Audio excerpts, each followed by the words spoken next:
Hiroshima, seen from the air after the atomic bomb blast that virtually erased this city of 340,000 people from the earth. As far as the eye can see, stretch scenes of desolation and ruin. 4 square miles leveled by one bomb, the product of allied science and a climactic answer to the terror and aggression let loose upon the world by Japan.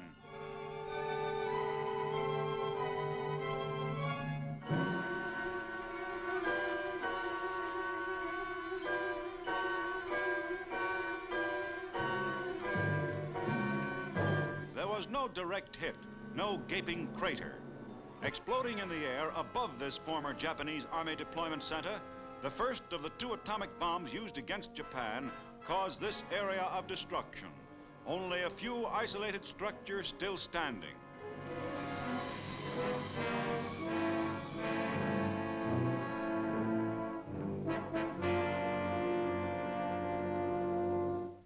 Nagasaki, target for the second atomic bomb.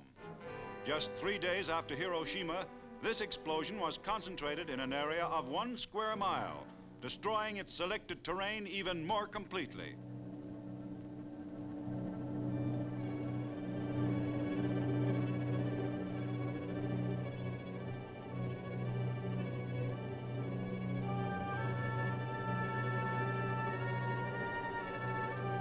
Osaka, city of 3 million, is burned out by fire bombs that razed scores of square miles. Scenes like these leave no doubt that Japan was thoroughly beaten before the atomic bomb. Kure, Japanese arsenal city and site of the empire's largest naval base. In its harbors lie the disabled remnants of a once powerful fleet. Japanese sea power smashed beyond repair in a succession of defeats by the American Navy. Another evidence of the enemy's final inability to wage war.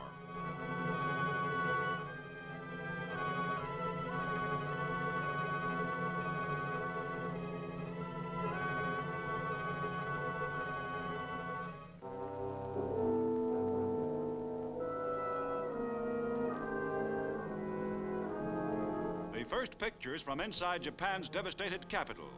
Tokyo, 3/4 wiped out by the superfortress attacks long before the atomic bomb. A city which once held 6.5 million and was to have been the capital of all Asia, now lies in ashes.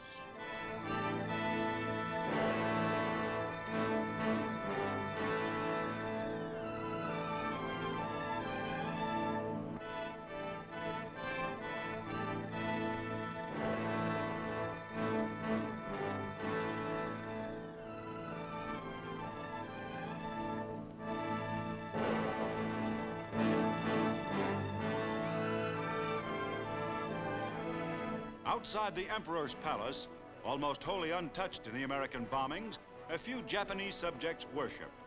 Overhead, American planes patrol.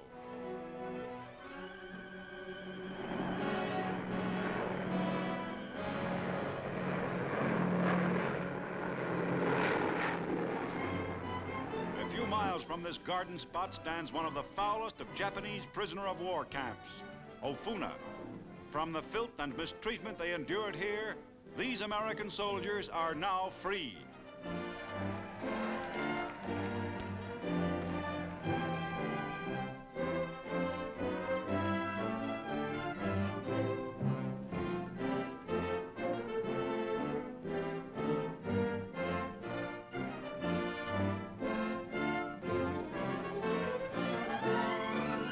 Their former jailers bow to the departing prisoners.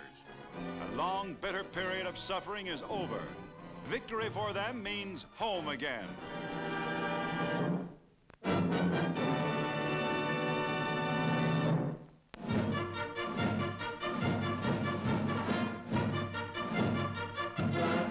For the first time since the beginning of the war, the President of the United States goes to a baseball game.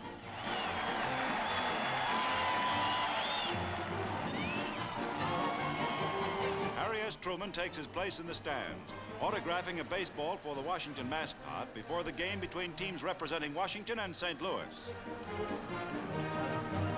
The President tosses out the first ball to start the game.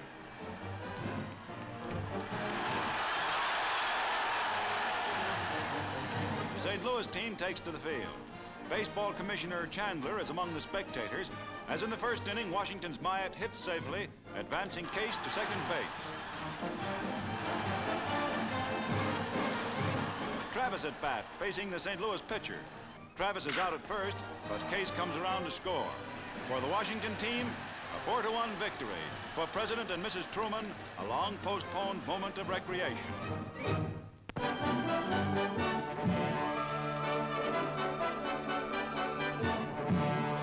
Home from Bataan and Corregidor and from Japanese prisons is General Jonathan M. Wainwright, greeted at San Francisco by the Western Defense Commander and by his sister, Mrs. Frederick Mears. For the first time in 5 years, Jonathan Wainwright walks on the soil of his native land.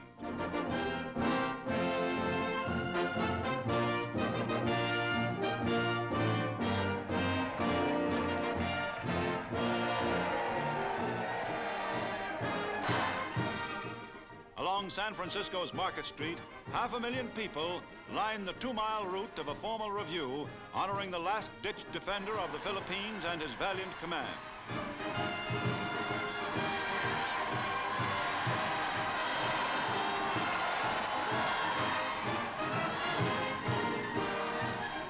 Accompanied by his son, Commander Jonathan Wainwright V, the general saw a cross-section of the power that avenged Bataan and Corregidor.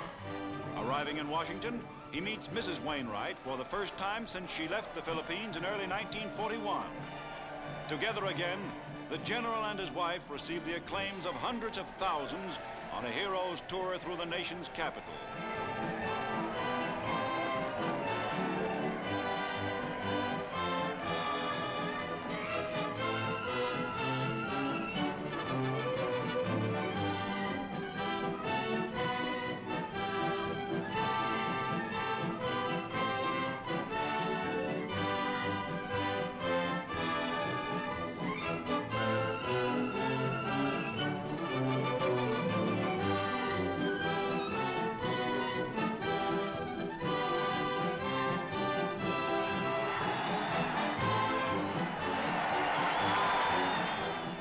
Washington Monument, citizens of Washington are massed for civic ceremonies. They await the man who has tasted both the bitterness of defeat and the joy of victory as much as any leader of our time.